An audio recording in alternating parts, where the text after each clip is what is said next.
Well, good morning, everyone, and welcome to the Greater Victoria Real Estate Show. You'll notice a bit of a change today. We've added Greater to our name. It's Andrew Plank here, and we have today, it's Thursday, July 31st. We have a great guest today, Brendan Wilkinson. We will have him on sooner or later. But who else have we got with us today? Hello, I'm Jane Johnston with the Bar Hill Group at Remax Camosun. Hopefully I'm not too loud. I'm not at my regular seating area. Jen Lowe, mortgage broker with Dominion Lending Center, Modern Mortgage Group. Excellent. Hey, yeah, you too. Excellent. So today we're going to be talking with Brendan about the Royal Bay development. But first, we're going to go into, as we regularly do, we're going to just talk about the stats and what's been going on in Victoria real estate in the last little while. So let's get into that. Oh, and of course, as always, Jen is going to give us her update on what's going on in the mortgage world. All right. So there was a Bank of Canada rate announcement yesterday. And the overnight lending rate remained unchanged for the third time in a row, I believe. Mm-hmm. The thought is that this is going to continue this way. We're potentially expecting one more rate drop by the end of the year, but definitely due to uncertainty and down in the States and in the world, there's been the Bank of Canada is being very cautious with dropping rates. So yeah, there's definitely a chance of a small rate cut, possibly down to 2.5% for the overnight lending rate if the economy weakens further. And is the economy weakening? It depends. I mean, I think certain areas it seemed to be.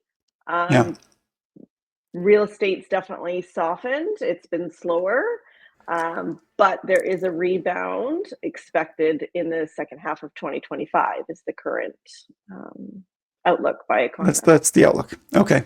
And mm-hmm. I was seeing something about a 60% chance of a rate hike, or I'm not sure. That might have been for the U.S. At the next, or sometime in 2025. I think that might have been a U.S. Yeah, prediction. I haven't heard of a rate hike at all. No. Oh, sorry. No, not rate. Pardon me. Not rate hike. Rate lowering. Oh, yes. Yeah, rate change. Yeah. My bad. Yeah. My understanding is that the inflation rate's still less than 2%, but because of uncertainty, they want to keep things the way they are. Nailed it. Yeah. Yeah, okay. Exactly. So the next rate decision is September 17th, I believe. And we'll know whether inflation is cooling and how deep the economic slowdown is. So what anything else to report in the world of mortgage? How's it been going for you? It's been very busy. We've got lots of clients that have their mortgages that are up for renewal, and a lot of clients are needing to refinance due to some costs and that, and bills that happened throughout COVID and cost of living, etc. And then when their mortgages are at renewal, we are doing a refinance to help them out with their cash flow. So that's been keeping me really busy. Okay. Are those the people who had term loans, like 5-year term loans? So they're now coming due? Yeah, exactly. So it's been a very busy few weeks for me. Not necessarily on the purchase side, but definitely on the refinance side.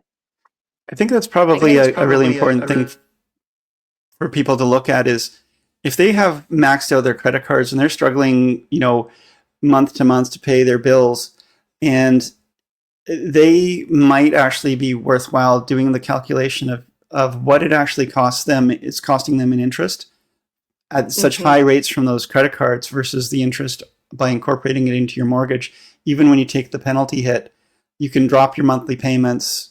You access more cash to pay down your mortgage, pay down those debts. You're not paying so much into interest. You probably are actually ending up in a better place. Yes. It's called And increasing that consolidating your cash loans. flow. Yeah. Yeah, big time. Yeah. Big cash flow is king. Cash flow is king. Yeah. There you go. Awesome. Okay, well, thank you, Jen. And You're very welcome. so let's get into the stats. And we've got, I'm going to take this because Jean's getting some feedback on her mic. So she's going to be a little quieter than normal. For Jane, you can see her itching in the background to say stuff, and it's just driving her nuts. Like, just watch her body language. It's super fun. So we had 571 unconditional sales go in the last week, and 650 properties went unconditional. You know what? We're month over month here. We're out of order. So I'm just going to move this back here. Sorry, guys. We're going to start here. This is how we normally start it out. We're going by week over week. So this week we had 258 property new listings come live. And that's a little lower than the 312 we had the week before, which is par for the course in summer as we start to move into the peak of summertime and people are at the lakes. So 142 properties went pending. In other words, buyers removed their conditions, properties went unconditional. That's compared to 170 the week before. So again, we see a lowering week over week and relatively significant. That's not a small percentage. Jane will calculate the percentage at some point. 142 price decreases versus 150. That's also interesting to see less price decreases. I think people are probably holding the course over summer. Some of the advice I would say is if you're not getting activity now, it may be less to do with price. It often, my mantra is it has to do with price. Jane is nodding her head. It may have less to do with price and more to do with less eyes on the prize in terms of people actively looking right now. So it might be best to wait for fall and see what happens at this point if you don't have a sale. And I'm going to have to talk to some clients about that myself. 47 properties expired in the last week versus 51 the week before. So that's about on par. Any comments, you guys, before I move on to the next slide?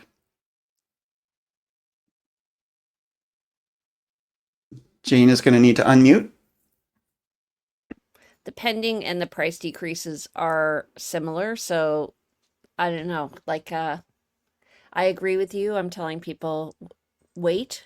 We're in a market where people are distracted simply by the fact that it's summer. So there you go. Great. Thank you, Jane. Our list versus sale ratio, our sale versus listing ratio, is at 55.04% currently. And last week it was 54.49. So we're still sticking around that, 55% list sale versus listing ratio. So that's good to see. Any comments on that one? I think it's great. I feel right now that what's going to be happening is people are going to be ready for the fall market, but right now they're just kind of it's just steady as we go. So it's good. Yep. I've certainly found my buyers have been a little less active, but I think it's also because there's less inventory out there to get excited about. Again, in summertime, people are not making as many real estate moves, so it all tends to slow down. It's all interrelated. So we are, we're the last day of the month here. It's July 31st. We track the stats of the month so far versus the full month prior of the year before. And these stats are going to be as of this past Monday. And here we are on Thursday, the 31st. So we're not exactly at the end of the month stats wise, even though we are in time. So 571 unconditional sales this month so far, as of Monday, 650 unconditional sales same month last year. So a little under, and we're definitely probably not going to reach that number. Maybe we will.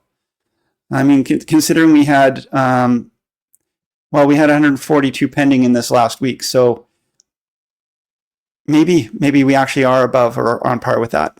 Well, 100 we're pretty much at the end of the month, so I think we're where we're going to be, right? So just a few well, days this left. would have been till Monday, so it doesn't include Tuesday, Wednesday, Thursday. So we'll probably actually end up about even. Okay. New listings 1,173 versus 1,319 the month last year, and then total active listings we're at 3,731 versus 3,348. So that's the main difference here, is we have more inventory than last year, but the market looks actually like it's probably similar. Otherwise. Okay, so we have a guest speaker today. Let's bring him in. Jane, do you want to do that?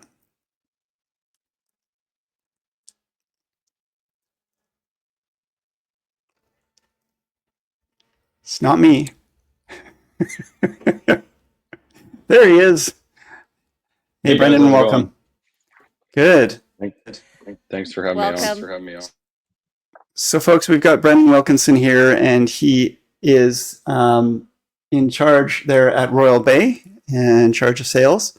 Brendan, do you want to give yourself a quick introduction and tell us a little bit about yourself, and then we can get into talking about the development, which I'm sure you're happy to help share more information about. Yeah, for sure. Yeah, I'm pretty proud to be involved with the site. I've worked there for about 7 years now. I'm a realtor with Remax Professionals as well. And so I've kind of started there very early on in my career and kind of watched that community grow. And I'm always happy to get an opportunity to chat about it and kind of fill anybody in on what they might be missing out in Royal Bay, and give you a bit of a sense of what's going on. And yeah, I was born and raised on the island here in Ladysmith. I currently live up in Chemainus and still have a resale business that covers kind of Central and South Vancouver Island, as well as obviously Royal Bay being a big part of my life and my business as well. So yeah, appreciate you guys having me on and having the opportunity to chat and connect. So how long has Royal Bay development been going on, and how many years do you anticipate it to continue? So it started in earnest, I think, in 2016. Originally, it was owned by a pension fund that kind of purchased the entire site and started the rezoning and sort of the planning of the site. And at that point in time, Gablecraft Homes, which is now Path Developments, was a general contractor and a builder for them. Around 2017, midway through 2017 into early 2018, Gablecraft, now Path, and some of their partner companies acquired everything on kind of the inland side of Machosen Road. And then they've been kind of leading the charge since then. And so there's been some changes to kind of the overall plan. And obviously a lot of that is market driven, or, kind of just, whether it's kind of a change in the way that they want to set things up, or a change in some of the amenities that become necessary as you build things out and as time goes on. But yeah, essentially they just had their 10-year anniversary. So, I think I guess they're calling 2050, and I guess they're year one. I think as far as future timelines, I think you've realistically got another, I'd say 5 to 7 years, depending on market volume. They've kind of densified certain areas, which will obviously stretch out some of the kind of sell through and how long it gets built. But when I started there in 2018, it was about 15 years that we were told. So, we're about halfway through that now, I guess, in theory anyway.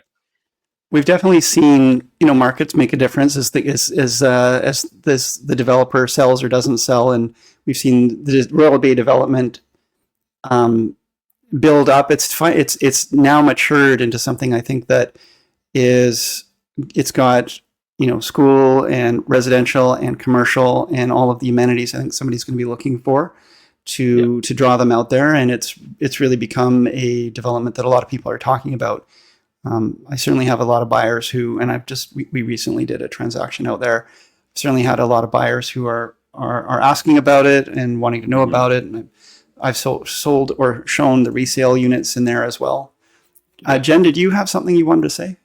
Yeah, so I live very close to Royal Bay. I absolutely loved when we got a grocery store and a Starbucks. That's been Yes. great. Yeah. For people that aren't familiar with Royal Bay, can you kind of paint a picture of what makes this community unique? Yeah. Yeah, absolutely. So, I mean, Royal Bay is essentially a seaside town, more or less. We used to call it a community, but I really do think it's a town now. It's getting to that status. It's extremely walkable. The vision really is kind of everything you need within a walking distance or a quick bike ride of your home, and that includes the beach as well. I know you guys had the folks from Beachlands on recently as well, and I think that seeing that side of the development get finished out is going to be a fantastic addition and do nothing but improve the area to kind of have that final piece, kind of complete. But Royal Bay is a master plan community, and the beauty of that is that you're able to kind of have a vision from the start and then execute that across a wide range of area and ensure that there's kind of consistency and quality throughout, and that's been very important to Path from the beginning. They've done the vast majority of the construction out there simply because they want to be able to sort of execute from planning, where the streets are going to go, where the sidewalks are going to go, where the parks are going to go, all the way through to the finished home and all the little nuts and bolts of that, so that you have sort of continuity through that entire process, because there's lots of kind of infill development that's done very well, but it is important when you're doing that scale to kind of keep the greater picture in mind, and they've been able to do that and kind of maintain control of that, right? I have a question. So there was an elementary school planned kind of on the southwest corner. What is happening with that? That's a great question. To be honest with you, I don't have a ton of detail on that. I know there's been some discussions about some sort of temporary solutions for that site. I don't know how much of it is in the public realm as of right now, because Path sort of allocated or essentially sold that site to the province and the school district, and so it's kind of under their purview now. Right. And so I don't exactly know, but I think from what I've been told anyways, the long-term vision, regardless of what they do in the interim, is still to have an elementary school. It just sounds like that might not be the first thing that gets done, but also, nothing has been done as of yet. So I don't know if things can change, obviously, as they go through. I also heard it may be a French only school or something like that. I don't know. What about parks and stuff That like wouldn't that? be that site that you heard about. But yeah. Okay. Yeah. What about parks around? Because you have is it Meadowvale Park in the north part? What do you have? What are you planning for the south part there? Yeah, so Meadow Park is the section that's complete now with the big playground and where they do the Easter egg hunt every year that brings out, like, I think they had over 1,000 people there last year, or this past year. And then just recently they've just opened, I think as of this weekend, they're officially opening Quarry Park, which is sort of the equivalent on the south side, but it's actually larger. And it's a fantastic space. They had an event there for their 10-year anniversary, I think 3 weeks ago. And it's a beautiful space. It's really cool because it kind of sits up a little bit. There's some areas that are up on kind of the plateau there, that backs up onto Latoria Creek Park, and so you get some stunning, like, panoramic views from up there, down across kind of the development and over to the city as well. So Quarry Park is kind of getting wrapped up. They've got a bike park, big bike jump park and pump track over there, and the walking paths network kind of continues through. And then they've also got allocations within the site that are smaller, but are essentially like greenbelt right of ways that are built through. So you've got sort of wide path networks that sort of break things up and make sure it's not too, even if there is density there, it's not feeling too sort of stacked all in one spot, right? It does have a good mix out there for that feeling where you can walk. Some homes are, in a row and close together, but then you can just walk around the corner and you've got a bit of a park or a bit of a green space or or something, and it definitely breaks the space up. Exactly. Brendan, there's currently a lot of, like, it started out a lot of single family homes, Mm-hmm. and there's been some townhouses built. Now there's some condos, and I'm seeing commercial. What is the future plan here? What's the majority of what's going to be built over the next, as they finish out this project? Yeah. So as of right now, the next few phases are going to be primarily townhomes and row homes is kind of what I've seen on the sort of the long-term horizon right now. And that's a response mostly to, just where the market is right now and the kind of waning affordability of single family homes at least in the form that we are familiar with. And so that's kind of where the row homes come in. It's a nice in between. It is an attached product, but it's still single family freehold from a title perspective. And they've got the basement suites to kind of offset some of the affordability. So, I'd say the next 18 to 24 months is going to be some larger townhomes to kind of address, okay, we need, let's say 2,000 square feet. We need 3 beds and a den. But we don't want to live, on a 3-story townhome necessarily. So what's the in between? So that'll be, some options that we have coming probably later this year, early next, as well as sort of some more, more affordable yet townhome options that are, I would say a little bit closer to kind of that condo price point as well, just so that we're kind of, covering the board as far as your price point bands for people, because as much as a lot of people may prefer or desire single family detached, it's not always in reach for them. So kind of getting creative about what options they might have in front of them when they come in the door. What sort of price range are you looking at for the condos and townhomes? So for the townhomes, you start from the mid 6s. The condo side within Royal Bay isn't kind of part of our sales program. We essentially have the townhomes, the row homes, and the single family homes. So I don't want to speak to kind of their product. I know they've been kind of selling through the early phases of Bella Park, but I think right now we've kind of tried to remain as competitive as possible within the marketplace with the townhome offerings, so that you can kind of get in from anywhere from $649,900 plus GST all the way up to, right now we've got row homes kind of in the 1.1 to upper 1.1, 1.2 ish range. Essentially, is kind of the pocket. Are you So, refining the designs as you go along and get feedback? Absolutely. So that's the process that we're going through right now, actually, for the row home specifically. That was the first time we built that product. And so essentially what they were was adapted versions of single family layouts that we'd had success with before, because obviously, the layout covers similarly. And so, taking the feedback, taking kind of all the conversations that we've had over the last little while here, and implementing them into the next site of town or of row homes is it's happening as we speak. Because you're always, there's always a balance of like iterating as much as you can phase to phase to make sure that you're always presenting the best thing. And then sometimes if it works, like if it ain't broke, don't fix it. And there are, Yep. there are floor plans that we were selling when I started with Royal Bay 7 years ago that ultimately we still sell like a very similar floor plan of, because it just works. But when you've got, an opportunity to kind of refine as you go along, especially when you've just done it for the first time and now you're going to do it again, it's absolutely something that we do.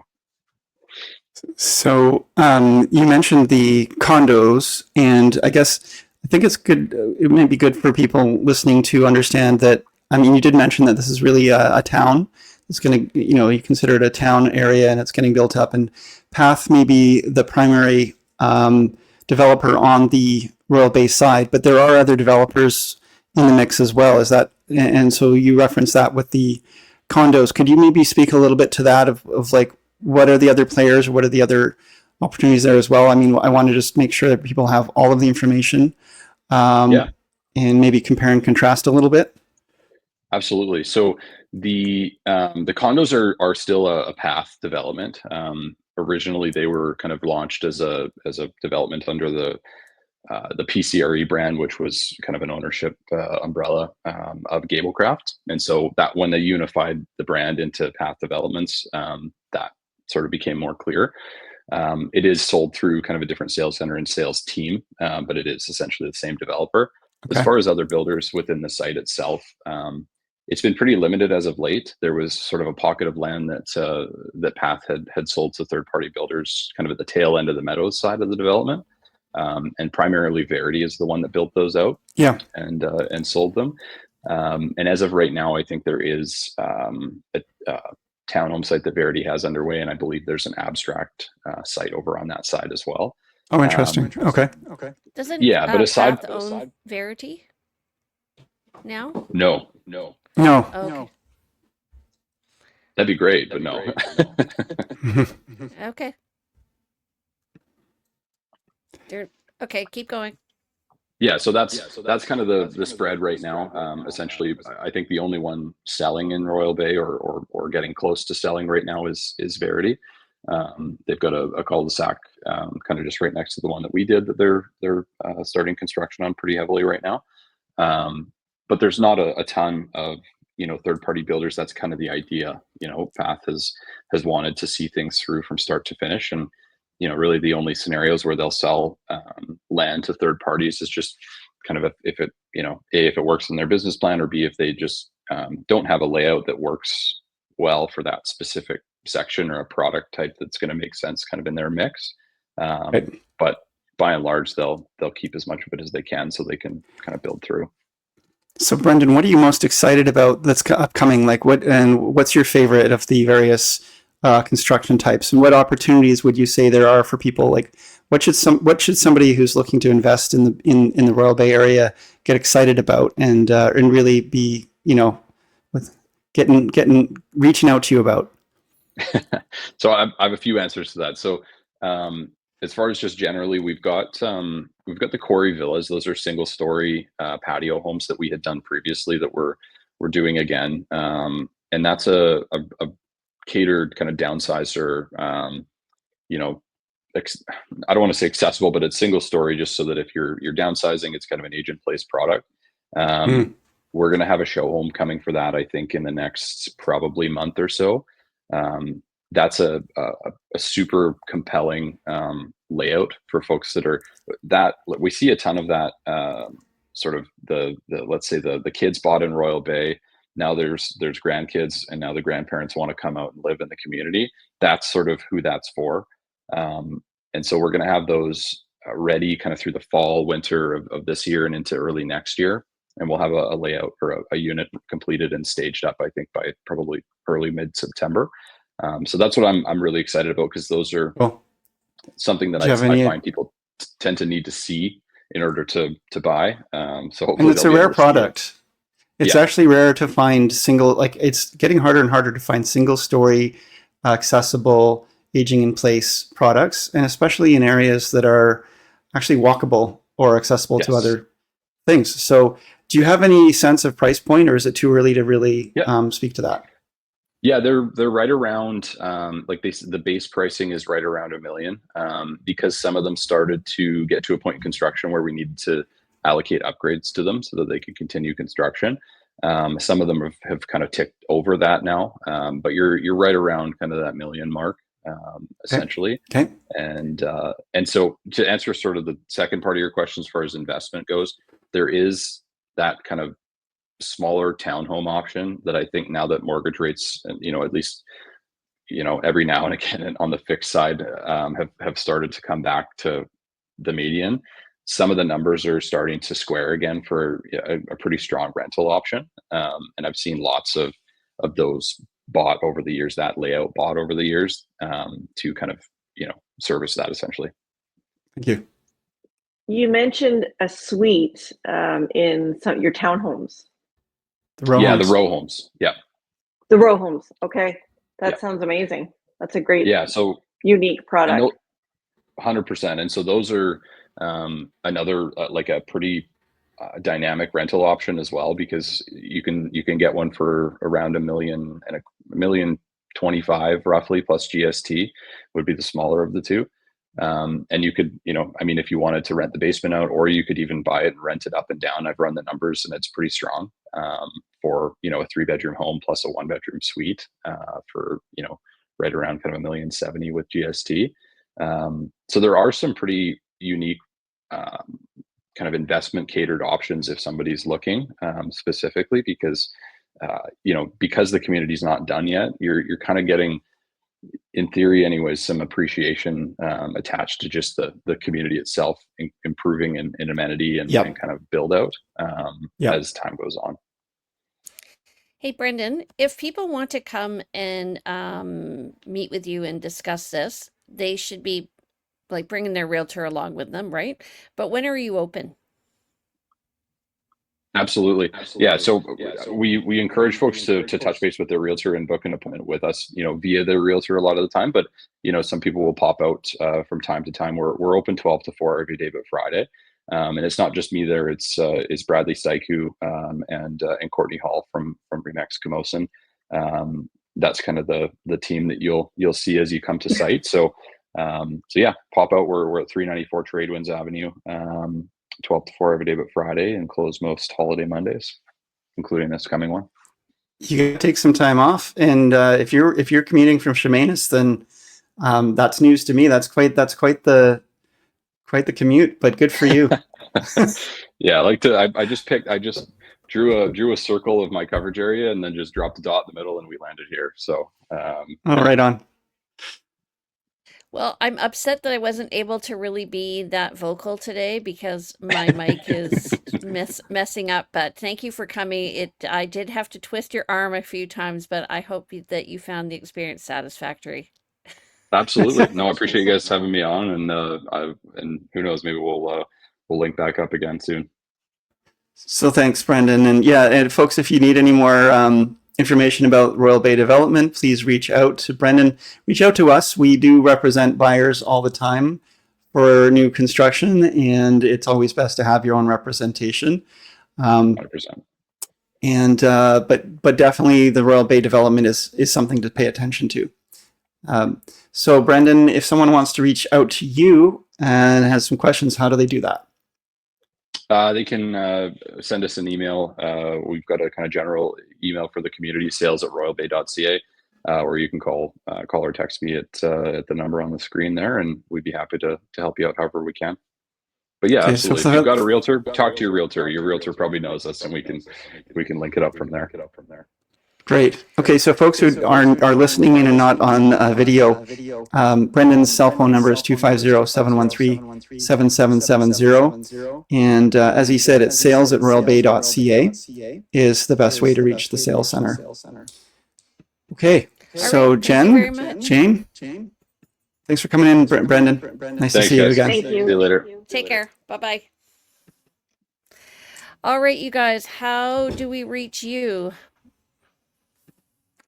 Well, you can reach me at 250-360-6106. I really look forward to hearing from you if you have questions.